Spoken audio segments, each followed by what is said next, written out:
Merci beaucoup. Donc, moi, je suis professeure Anne Esther Jobland.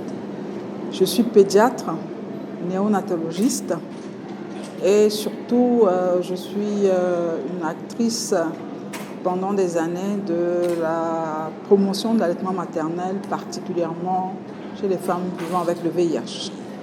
Actuellement, après une carrière hospitalière depuis 35 ans, je suis dans la société civile, je suis présidente de la Société camerounaise de médecine périnatale, fondatrice, qui anime donc un réseau de près de 100 sages-femmes et d'acteurs sur le parcours de la naissance.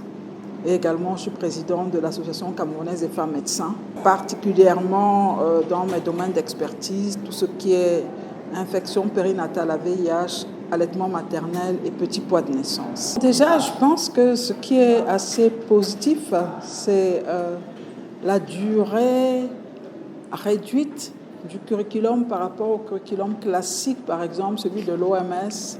Il y a quelques années, les formations en allaitement maternel, c'était 5 jours en présentiel, puis 5 jours en stage. Donc pratiquement 10 jours de formation. Et là, nous avons eu une formation sur 2 jours qui peut être peut-être améliorée, mais qui est relativement réduite en durée.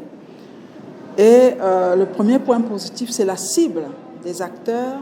C'est des gens qui sont sur le parcours de la naissance, c'est-à-dire des sages-femmes qui sont là soit à la phase de préparation à la naissance, donc en CPN, soit qui sont là à l'accueil en salle de naissance. Et on a vu que le démarrage est très important.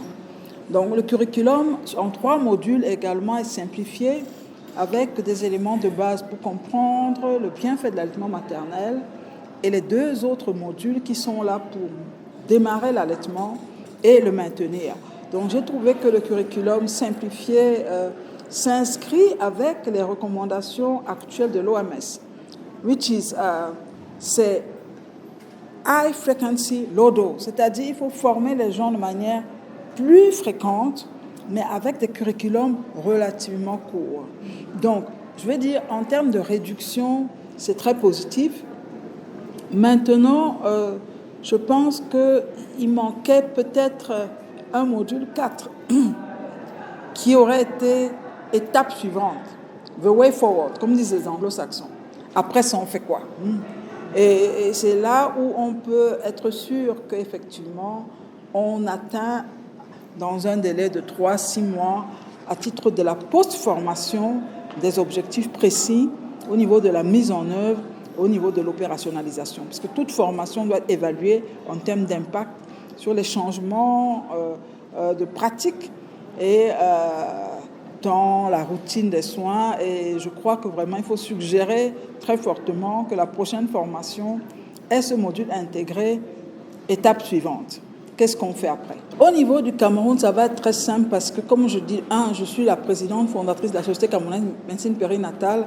Nos dernières journées, c'était à peu près 380 participants, tous dans le parcours de la naissance. Donc déjà, on va voir comment organiser une formation en local. C'est vrai qu'on a ciblé la semaine d'allaitement maternel au mois d'août, mais on va certainement vers le mois de juin déjà commencer à réunir, commencer à ventiler l'information. Parce que comme on a dit, il faut que la formation puisse cibler des personnes intéressées à l'allaitement maternel, à pouvoir le booster. Un axe fondamental, c'est la mise en œuvre du pot à pot en salle de naissance. Le pot à pot en salle de naissance est un incontournable. Et ça, il faut voir comment est-ce que la formation, après celle-ci, a permis que ça se mette en place. Soit avec l'appui des sages-femmes qui sont souvent insuffisantes, mais avec l'appui même de la famille, comment former les gens à la mise en place du pot à pot en salle de naissance. Le pot à pot, c'est une recommandation standard aujourd'hui, mais on sait que ça demande une certaine surveillance. Et donc, je pense qu'on va jouer un tout petit peu sur ça et maintenant cibler 1 ou 2 formations sanitaires qui peuvent démarrer le conseil en allaitement dans leur structure. Donc, je crois que ma position dans les sociétés savantes va faciliter un tout petit peu la mise en place. Et les sages-femmes qui étaient là, certaines sont membres de l'association des sages-femmes du Cameroun. Donc, via cette plateforme, c'est très facile de pousser l'agenda et également voir quel type de notes. Ce qui est sûr, c'est que je vais faire une note au ministre de la Santé publique. Ça, c'est un fait, c'est clair. Il sera informé qu'au moins 4 femmes du Cameroun, dont une formatrice, 5, ont assisté à cet atelier à Dakar. Il sera informé avant la fin de la semaine prochaine. On va faire une note écrite très précise en disant qu'il y a une délégation du Cameroun qui a assisté. N'oublions pas que c'est les objectifs de l'OMS 2025. 50% des nouveau-nés. Également voir avec les partenaires locaux. Avant de venir, j'ai rencontré quelqu'un de l'UNICEF.